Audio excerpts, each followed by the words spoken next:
नमस्ते बच्चों। कक्षा 7वीं, विषय हिंदी।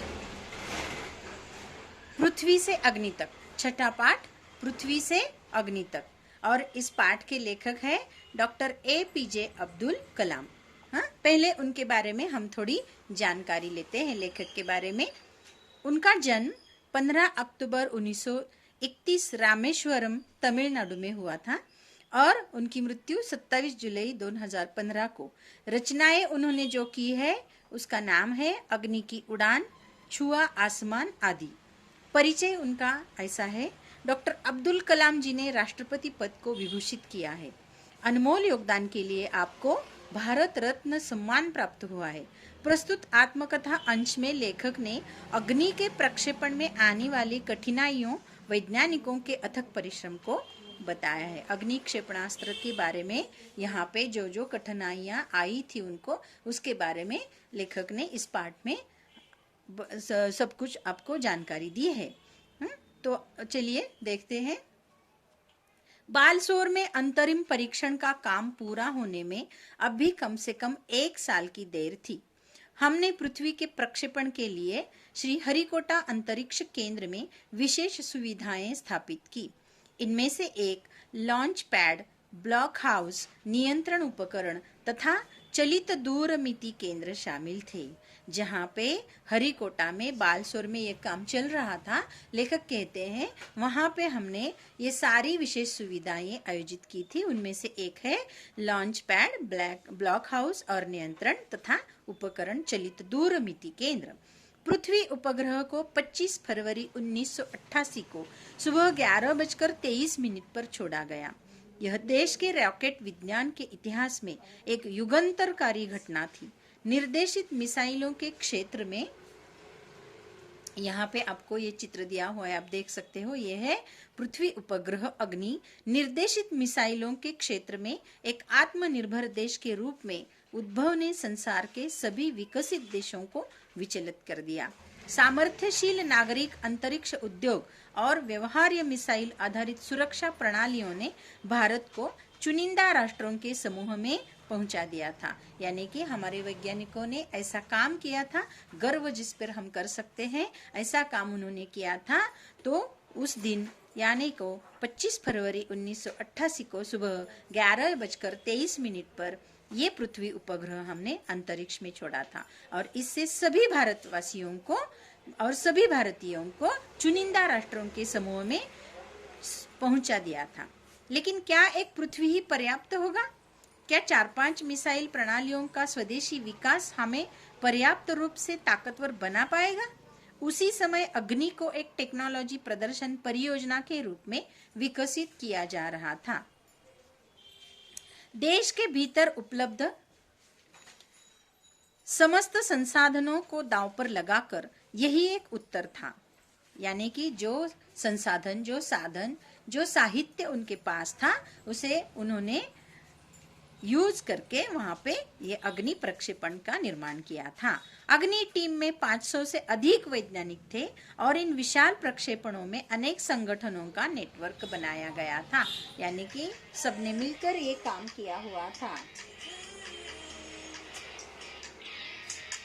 अग्नि का प्रक्षेपण 20 अप्रैल 1989 को निर्धारित किया गया था। यह एक अभूतपूर्व अभ्यास होने जा रहा था। अंतरिक्ष प्रक्षेपण यान के विपरीत मिसाइल प्रक्षेपण में व्यापक स्तर पर सुरक्षा संबंधी खतरे शामिल होते थे। प्रक्षेपण की पूर्व तैयारी की सारी गतिविधियां तय कार्यक्रम के अनुसार पूरी हो गई थी। अब ये बनाया तो था, अभी ऊपर इसको छोड़ने में जो भी कुछ प्रयास करना था, तैयारी करनी थी, पूर्व तैयारी करनी थी, वो सब इन्होंने करके रखी थी। जिस समय हम T14 14 सेकंड पर थे, कंप्यूटर ने संकेत दिया कि उपकरणों में से कोई एक ठीक से काम नहीं कर रहा है। इसे तुरंत सुधार लिया गया। इस बीच निचली रेंज केंद्र ने होल्ड के लिए कहा। अगले कुछ सेकंड में जगह जगह होल्ड की जरूरत पड़ गई। हमें प्रक्षेपण स्थगित करना पड़ा। जो उन्हें प्रक्षेपण करने में जो कठिनाइयां आई थी उसका वर्णन लेखक ने इस पाठ में किया है। मैं अपनी टीम के सदस्यों से मिलने गया जो सदमे और शौक की हालत में थे। उन्हें बहुत सदमा पहुंचा था कि इतनी सारी तैयारी हमने की और अभी कंप्यूटर कह रहा है कि होल्ड करो। मैंने SLV-3 के अपने अनुभव को उनके साथ बांटा। मेरे प्रक्षेपण यान तो गिरकर समुद्र में खो गया था, लेकिन उसकी वापसी सफलता के साथ हुई। आपकी मिसाइल अभी तक आपके सामने है। वास्तव में आपने कुछ भी ऐसा नहीं खोया है जिसे 1-2 हफ्तों के काम से सुधारा ना जा सके।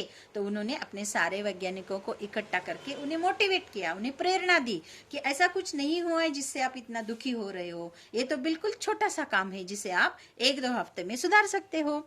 इस विवरण ने उन्हें जड़ता की हालत से झकझोर कर बाहर निकाल लिया और सारी की सारी टीम उस प्रणालियों की जांच और उन्हें ठीक करने में फिर से जुट गई। अगले 10 दिन तक दिन रात चले विस्तृत विश्लेषण के बाद हमारे वैज्ञानिकों ने यह मिसाइल को 1 मई 1989 को प्रक्षेपण के लिए फिर से तैयार किया। बहुत सारी मेहनत की और उन्होंने रात दिन चले काम किया और उन्हें फिर से वो तैयार करने में जुट गए। लेकिन स्वचालित कंप्यूटर जांच की अवधि के दौरान T10 सेकंड पर एक होल्ड का संकेत दिखाई पड़ा। प्रक्षेपण फिर एक बार स्थगित करना पड़ा। रॉकेट विज्ञान के क्षेत्र में इस तरह की चीजें बहुत आम है और अक्सर अन्य देशों में भी होती रहती है। मैंने DRDL RCI परिवार के 2000 से भी अधिक सदस्यों को संबोधित किया। यहाँ पे आप एक चित्र देख सकते हो जहाँ पे अब्दुल कलाम जी सभी वैज्ञानिकों को संबोधित कर रहे हैं, यानी मोटिवेट कर रहे हैं, प्रेरणा दे रहे हैं। वो क्या कह रहे हैं, चलिए देखते हैं।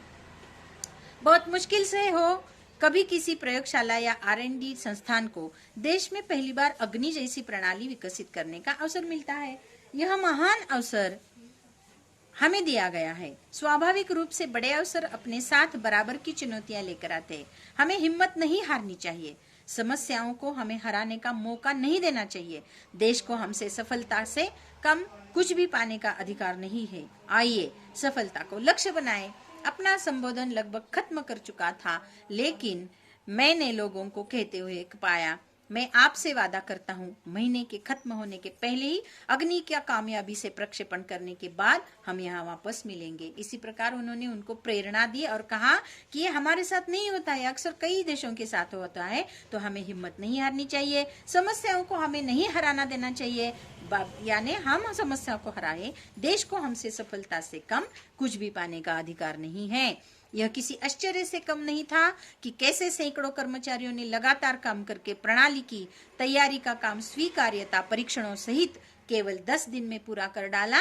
लेकिन अब बाधाएं पैदा करने की बारी विपरीत मौसम की थी। पहले कंप्यूटर होल्ड करने को बोल रहा था और जब अब इतनी मेहनत करके फिर से सब लोग तैयार हो गए तो क्या हुआ, खराब मौसम की वजह से एक चक्रवात का खतरा मंडरा रहा था।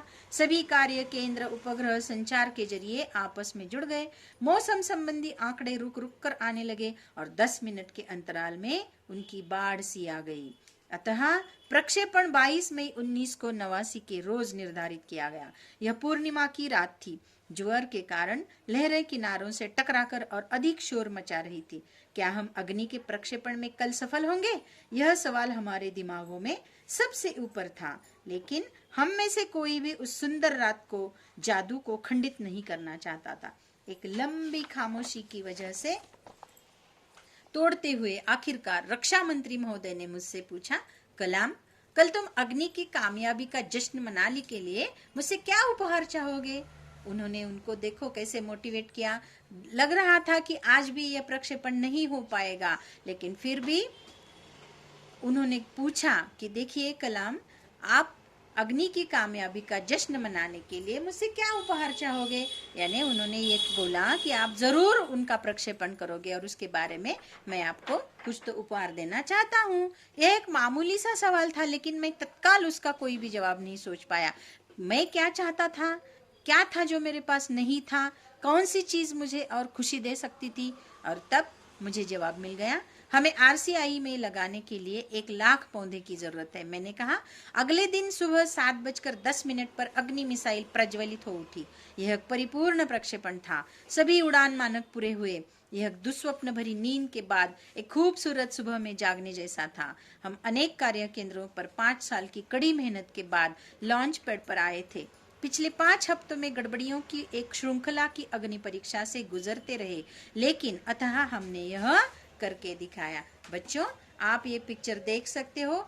बहुत सी मुश्किलों के बाद उन्होंने एक दिन ऐसा पाया जहाँ पे उनका प्रक्षेपण अग्नि का सफल हो गया। यह मेरे जीवन का महानतम क्षणों में से एक था।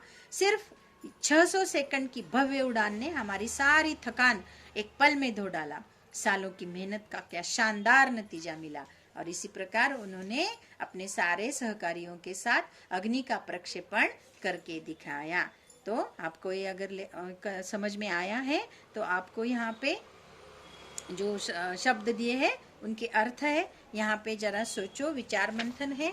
और ये जो स्वाध्याय है आपको खुद को ये सब पूरा करना है। अगर कोई कठिनाई आती है तो आप हमें पूछ सकते हो। धन्यवाद बच्चों।